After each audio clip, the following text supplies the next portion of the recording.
up, everybody? Welcome to Party on Broad. Today we are breaking down Week 1, top matchups, top prospects to know in the 2024 NFL Draft. Joining me, my man Ryan Reese at Philly Sports PSA on Twitter. What's up, Ryan? Not much, man. Ready. Got a few games in this past weekend and got my taste for it. Ready to get the full slate of games this weekend officially for Week 1. So can't wait. Yeah. Love it, man. Again, we don't have much time. We've got a show at 9:30, so let's jump right in. Number one takeaway from Week 0. Go ahead.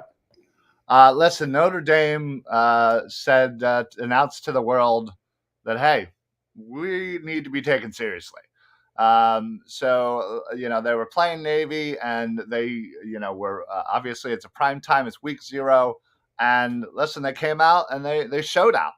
And it's always great when Notre Dame is a relevant football team. Honestly, let's just be honest.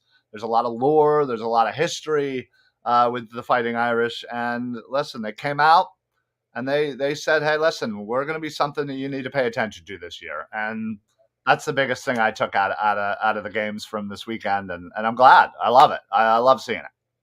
Yeah, absolutely. Sam Hartman was the top story. I mean, what he does in terms of raise the bar for Notre Dame season. And let's be real, like they have a brutal schedule, like Ohio State, USC, all coming up and more on the books. But again, like you said, it was Navy. They look terrible. But if Sam Hartman's the real deal, man, the Irish are going to be a tough out for anybody. You look at his stats there, 19 of 23, 4 touchdowns. They only had 1 penalty on offense. They scored, I think, their first 5 drives. They were just crisp. They were in sync. They looked what's the word I'm looking for? They didn't mess up. They were just crisp. So that was definitely the top takeaway. Uber impressed. I did not have Sam Hartman at all in my top 10 quarterback rankings. Exactly. He wasn't even like on my radar, to be honest. And wow, do I look like a big idiot? Because he's got size limitations. He's 6'1", like Caleb Williams, but he doesn't have the physical gifts of a Caleb Williams, not even remotely close. Right. I still struggle with his arm strength. I think he's got the best arm talent at all.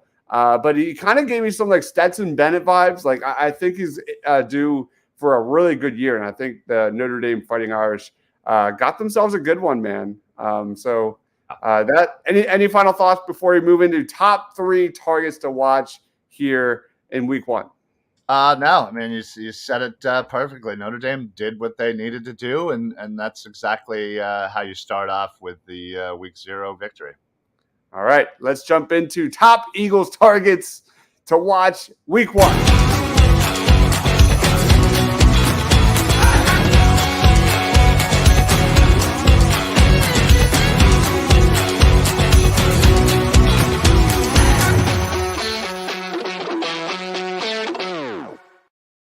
All right, we are breaking down Ryan and my top 3 NFL draft prospects to watch Week 1. Man, there's so many great matchups in this one. I don't even know how we break it all down in a short show.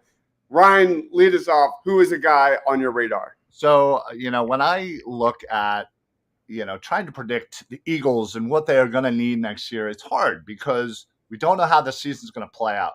We don't know how, what they might need. Obviously, we can see that, maybe they need a safety, linebacker, maybe they're going to need this and that. You don't know how the season's going to go, but I'm thinking for the future. I'm thinking for the long term. I'm going offensive line. I'm sticking with some offensive tackles here for my top 3. And the first one on my list is somebody that potentially could be a target with a late first round pick, and that is Kingsley Suamataia. Suamataia. I like it. Suamataia. Oh, so close. Oh, I'll get it by draft time. This guy took over at BYU for Blake Freeland. Big shoes to fill. And listen, this guy has all the makings. 6'5", 325. Absolutely could come in and be the heir apparent to Lane Johnson. Obviously we got a lot of young players on the offensive line with Jurgens and Steen now, and then obviously on the other side with Mailata and Dickerson. So this could be a completely fresh line if you're thinking about from this time 2 or 3 years ago to what it could look like next year. And Kingsley is certainly somebody that could be in that target, depending on certainly how he does and BYU. But I really like the guy's size. I really like everything about this guy. And I think he could easily be a great addition to an amazing offensive line for the Philadelphia Eagles. Love it, man. Kingsley Suamataia is one of my guys. I feel like I'm going to be talking about him for the next 8 months. Yeah. I already have been talking about him for the last month or two. Great prospect, a guy that I think is going to blow up the combine. Great athlete. So my guy I want to look at is Chop Robinson for Penn State here. They have an interesting matchup here against West Virginia. I want to see this Penn State defense. Robinson's a guy who dominated during his first year with the Nittany Lions after transferring in from Maryland. His pass rush win rate was best among Power 5 edge defenders last year at 23.6%. 6'3", 240 pounds. Not the biggest guy, but I think a guy that could be like day 2 range for the Philadelphia Eagles. Very good burst, very good leverage, very good length. I think he's somewhat underrated. I don't know if he's the best pass rusher for Penn State right now. I think that title will go to Abdul Carter, who is not draft eligible. Abdul Carter is like a poor man's Harold Perkins. He's going to be a stud in 2 years from now when he finds himself being a top 15 selection. But Chop Robinson's a guy that's really interesting for me, at least. That Penn State defense is loaded, and I really want to see Chop Robinson ball out against West Virginia. Who's another guy for you? Yeah, so again, I'm sticking with the O-line. I'm going to go to Oklahoma. I'm going to go with Tyler Guyton. He is a transfer from TCU and going to Oklahoma. Had a very impressive performance against Florida State last year, the Cheez-It Bowl, and really kind of put his name on the map. He is a big dude, just a great size. And again, same thing as Kingsley from BYU. I'm thinking of the future because, again, I'm looking kind of at something I know we're going to need. This is an absolute position of need in the future. We're going to need to replace Lane Johnson. And listen, who's to say that the Eagles don't win the Super Bowl and Lane and Kelsey and Graham and Cox, they all look at each other and say, listen, let's all go out on top, boys. Let's get out of here. It certainly could happen. So I need to draft replacement for Lane Johnson sooner than later. I'd draft one today if I could.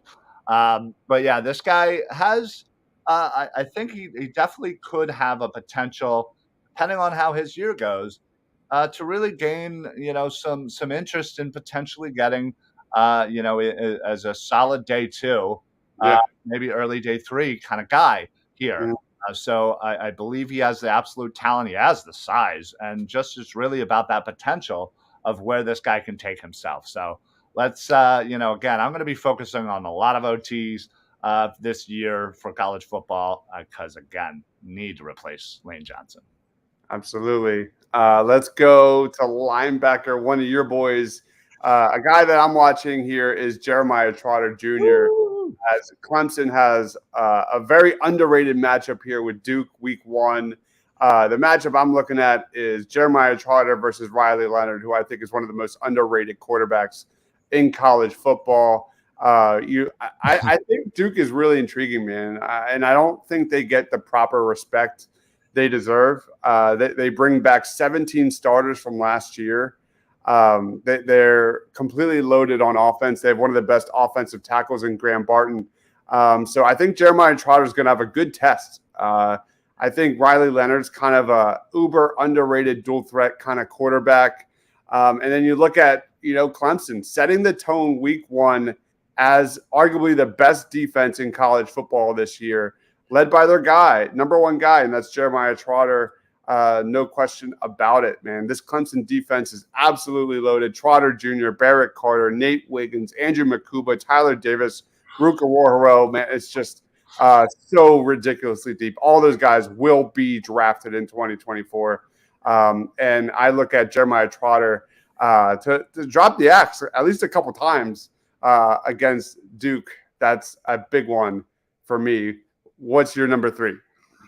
So I'm again sticking OT, and I'm going with one of my favorite schools here, and that's for Pitt.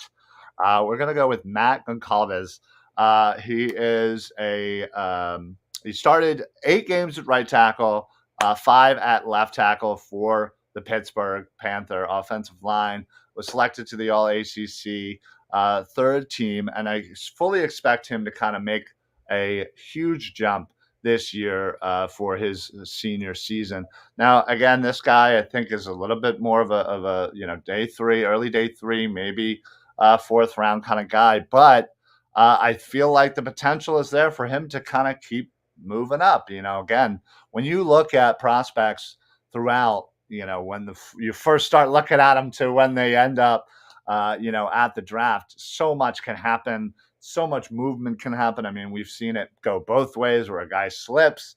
I mean, think about it. Last year, Eli Ricks was at one point the number 1 corner, and the Eagles were able to get him, undrafted. So, I think Pitt really loves their offensive line. They really do rely on the run game. They certainly have been putting out running backs in the NFL for decades. So I fully expect him to kind of step up and play more of a right tackle this season for the Pitt Panthers. And again, that would be ideal as he's gonna need to replace one of the best right tackles in the NFL. So come on down, Pitt Panther. I absolutely would love it. Love Pitt. Would be jumping for joy to get a Panther on the squad. Awesome, man. And then to finish out our top 3 targets, I got to go Trey Benson, man. This guy is a bruiser, 6'1", 223 pounds for Florida State. The premier game this weekend as Florida State goes up against LSU. What a battle. And I picked this more so not just because Trey Benson's another one of my guys in this draft, but the absence of Mason Smith, who's arguably the best defensive tackle in college football, is not playing on Saturday.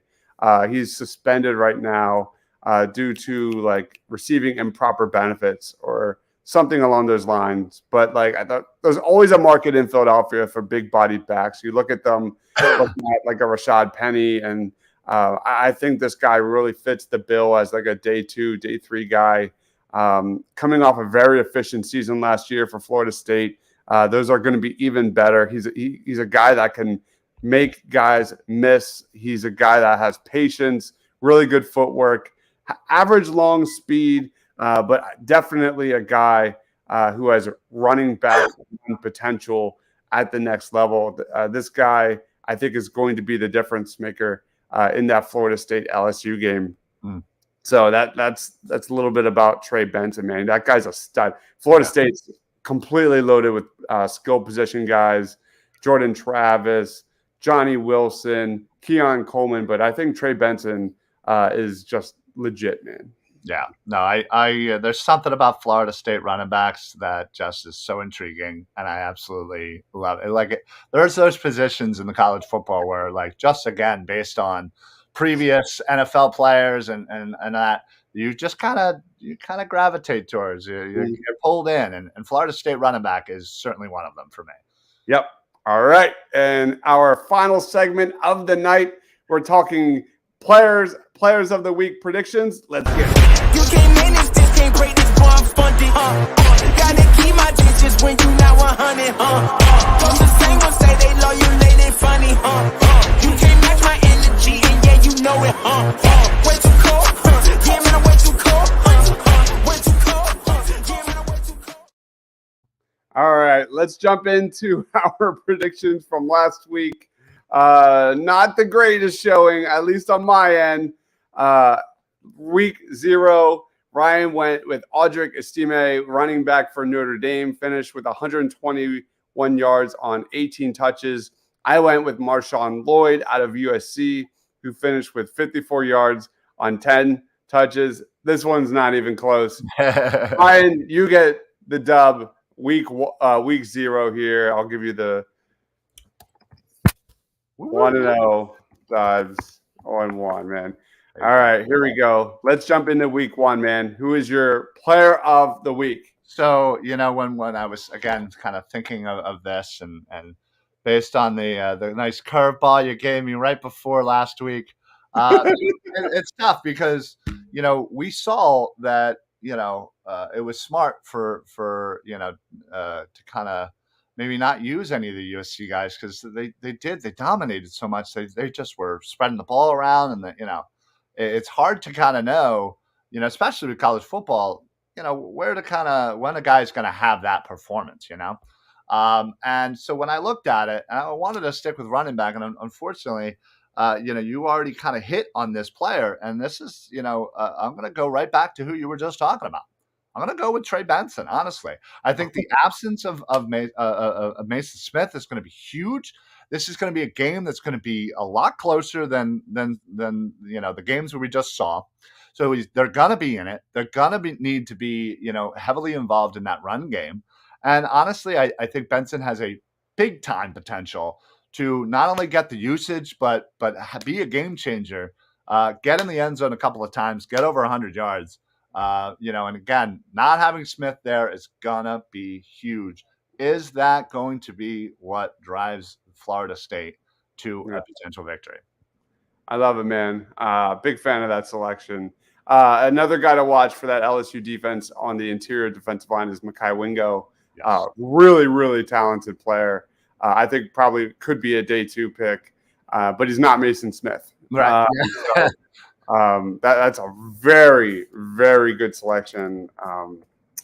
I got to go on the other side, and I can't believe this, but we are sticking with Florida State versus LSU. Hey. I'm going offense. I'm going offense for the LSU here.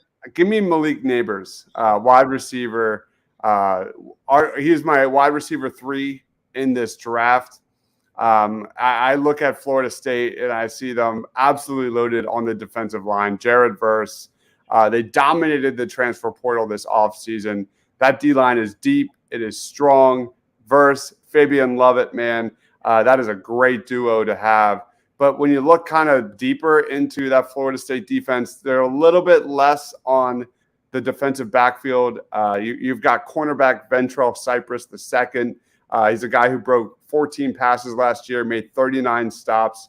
And there's another guy that I think they have in a breakout star for Florida State, Azariah Thomas. He's a 6'2" sophomore corner that was really good last year that you'll probably be talking about a lot about in 12 months from now. But that's where I'm going is Malik Neighbors versus those guys. I think Neighbors has really intriguing versatility. He can play in the slot. He can play on the outside. He's got really good size. I expect Malik Neighbors to kind of get a lot of touches in this one under Jaden Daniels.